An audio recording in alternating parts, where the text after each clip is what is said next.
राहुल गांधी के साथ यदि कोई लड़वा दे या मोदी जी के साथ कोई अगेंस्ट में लड़वा दे तो मैं बिल्कुल एक पैर से तैयार हूँ। इस चुनाव में कितना खर्चा किया अरुण इस जोशी समय ने? मेरा जीरो गया है, जीरो बैलेंस में चुनाव लड़ रहा हूँ। यहाँ पर एक रुपये भी खर्च नहीं एक रुपये खर्च नहीं हुआ। मेरा आए हुए चुनाव आयोग दिल्ली पे चला गया है। लक्ष्य क्या है, जीवन का लक्ष्य क्या है कि कहाँ तक चुनाव लड़ना है और कौन से पद पे अपने आप को देखते हैं? मेरा तो लक्ष्य है कि जब तक धरती पर रहूंगा तो मैं चुनाव लड़ता ही रहूंगा। यदि अचानक यदि कहीं अजूबा होगा, यदि सांसद बन गए तो रियल में आपको मैं पीएम के बगल में बैठने की पावर रखता हूँ। दुर्ग लोकसभा में जहां भाजपा प्रत्याशी विजय बघेल, कांग्रेस प्रत्याशी राजेंद्र साहू, वहीं निर्दलीय प्रत्याशी है अरुण जोशी। लिफाफा छाप इनका निशान है और 12 बार चुनाव लड़ चुके अब तक। नवगठित छत्तीसगढ़ में 2004 से चुनाव लड़ने की शुरुआत की और अब 2024 में खड़े हैं और सांसद चुनाव लड़ रहे हैं।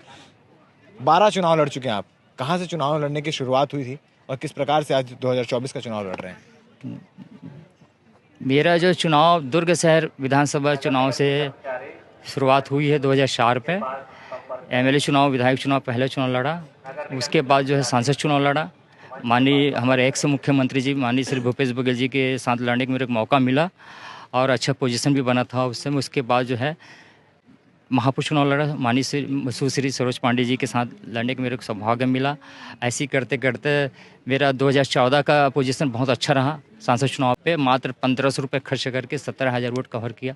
निर्दलीय होकर 17,000 वोट लाना, वो भी चौथा पोजीशन पे आना मेरे लिए एक बहुत बड़ा एक वो था, गर्व की बात है कि पब्लिक 17,000 मतदाताओं का दिल जीतने का भी मेरे पास हुनर है। इस चुनाव में कितना खर्चा किया अरुण जोशी? इस समय मेरा जीरो गया है, जीरो बैलेंस में चुनाव लड़ रहा हूँ। यहाँ पर एक रुपये भी खर्च नहीं हुआ। मेरा आए हुए चुनाव आयोग दिल्ली पे चला गया है। आय व्यय का पूरा ब्यौरा कंप्लीट हो चुका है मेरा और जीरो बैलेंस में चुनाव लड़ रहा हूँ। एक समोसा खाया ना एक समोसा बांटे, कुछ नहीं बिल्कुल लिखित में जो गवर्नमेंट की जो नियम है उसके तहत मैं जीरो बैलेंस गया हुआ, ना कोई पॉम्पलेट ना हैंडबिल, कुछ नहीं, सिर्फ हाथ जोड़ के पैर छू के निकला हूँ। अभी क्या स्थिति बताइए? जैसे मेरा बहुत अच्छा है कि थर्ड पे है। अभी का जो काउंटिंग चल रहा है उसमें मेरा 7th पोजीशन जा रहा है। सातवां अभी मेरा 691 वोट आया हुआ है। 691 वोट पे है, 7वां नंबर पे हूँ अभी और अभी 22 राउंड का है तो मेरा पोजीशन जा रहा है 4th 3rd पे आने की उम्मीद है। मेरा उम्मीद है। इसके बाद आने वाले और भी नगरीय निकाय चुनाव और तमाम चुनाव अभी यदि महापौर चुनाव यदि हो जाता है, अभी नियम तो संशोधन करने जा रहा है छत्तीसगढ़ शासन। यदि महापौर चुनाव यदि कर देते हैं तो मेरा महापौर चुनाव दूसरा बार का रहेगा। पहले बार एक बार 2004 में मैं लड़ चुका हूँ तो मेरा ये 13वां चुनाव होगा। ये फाइनल है कि दुर्ग से आप महापौर चुनाव लड़ने वाले हैं? हाँ फाइनल है, डिक्लेयर अभी से। कुछ मुद्दे रहेंगे क्या? कुछ मुद्दे लेकर लोगों के पास जाएंगे? हाँ, मेरा मुद्दा तो सबसे पहला इम्पोर्टेंट मैं देता हूँ, बेरोजगारी को देता हूँ। चाहे वो निगम का हो, वार्ड का हो, चाहे सांसद का हो, चाहे एमएलए का हो, मेरा मुद्दा बेरोजगारी का रहा। तो उसके बाद जो है पब्लिक की जो समस्याएं जो रहती है उनके ऊपर काम करता हूँ मैं। लगातार इतने चुनाव लड़ रहे हैं, जीत हासिल नहीं हो रही है, मनोबल कहीं टूटता नजर नहीं आ रहा? बहुत मजा आ रहा है। मनोबल तो कहाँ टूटता है, टूटता ही नहीं। इसमें तो और ऐसा लगता है कि आप जैसे और बड़े बड़े अधिकारियों, बड़े बड़े नेताओं से मिलने से और जुनून पैदा होता है। और सभी जनप्रतिनिधि, चाहे वो बीजेपी का हो चाहे कांग्रेस का हो, सभी अपनी जगह अच्छा है। हमको आज तक कोई जनप्रतिनिधि ये नहीं कहा कि जोशी जी आप गलत कर रहे हो।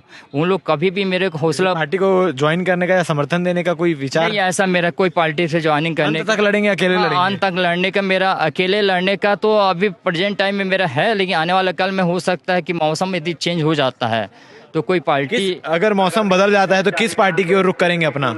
मेरा अभी का जो मानसिकता बता रहा हूँ आपको मैं कि यदि सेंट्रल में भारतीय जनता पार्टी आती है, यदि मेरा पोजीशन 3rd पे आता है अभी के चुनाव पे, तो मैं बीजेपी ज्वाइनिंग करने का मानसिकता रखूंगा। वो भी कभी बीजेपी के किसी नेता ने या कांग्रेस के किसी नेता ने या अन्य दल के किसी नेता ने फोन किया, संपर्क साधने की कोशिश की? हाँ, मेरे सभी से मेरा नाता सभी के साथ एक समान से, सभी से मेरी दोस्ती है। बोला नहीं कि भाई जोशी जी आप हमारे तरफ आ जाइए, हमें समर्थन दीजिए? नहीं, अभी फिलहाल तो कोई नहीं बोले हैं। और मेरा दिल, लक्ष्य क्या है, जीवन का लक्ष्य क्या है कि कहाँ तक चुनाव लड़ना है और कौन से पद पे अपने आप को देखते हैं? मेरा तो लक्ष्य है कि जब तक धरती पर रहूंगा तो मैं चुनाव लड़ता ही रहूंगा।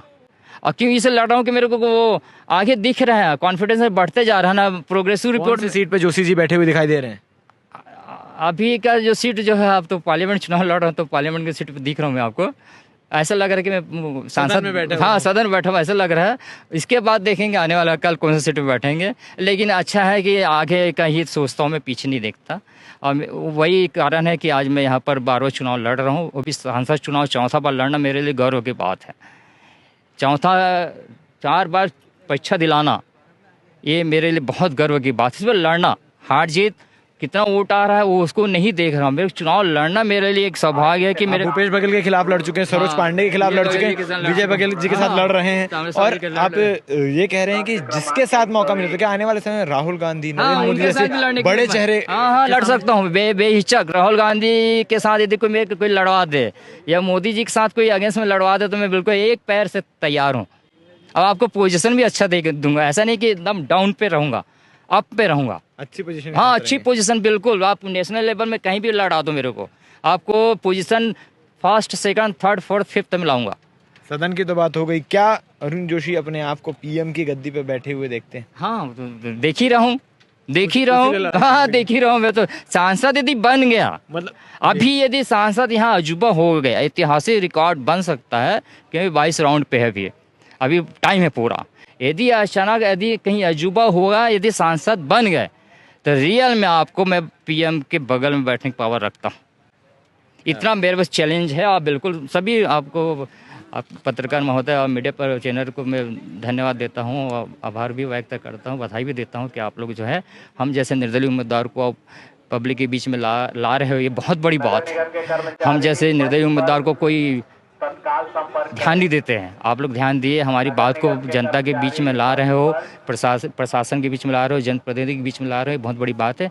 हमारी एक मानसिकता है, अभी की जो सोच है कि यदि हम सांसद चुनाव जीतते हैं तो सेंट्रल लेवल पे मंत्री बनने की सौभाग्य मिलेगी। और अभी तो हम निर्दलीय पे चुनाव लड़ रहे हैं, यदि सेंट्रल लेवल में जिसका भी सरकार बनती है उनके साथ में जुड़ के, उनके साथ पद में रह के दुर्ग लोकसभा का विकास के लिए पूरी तरह से मेहनत करूंगा और लगन से करूंगा। कहीं छल कपट नहीं रहेगा, टोटल ईमानदारी की राजनीति होगी, क्योंकि मैं खुद ईमानदारी से चुनाव लड़ रहा हूँ, जीरो बैलेंस में। जो ज़्यादा खर्च करता है चुनाव पे, चाहे बीजेपी का हो चाहे कांग्रेस का हो, भ्रष्टाचार पैदा होगा। यदि चुनाव जीत जाते तो आपको दुर्ग लोकसभा में 5 साल तक यदि कहीं भ्रष्टाचार यदि नज़र आया मेरे कार्यकाल में तो आपको उसी टाइम रिजाइन दे दूंगा, मेरा दावा है।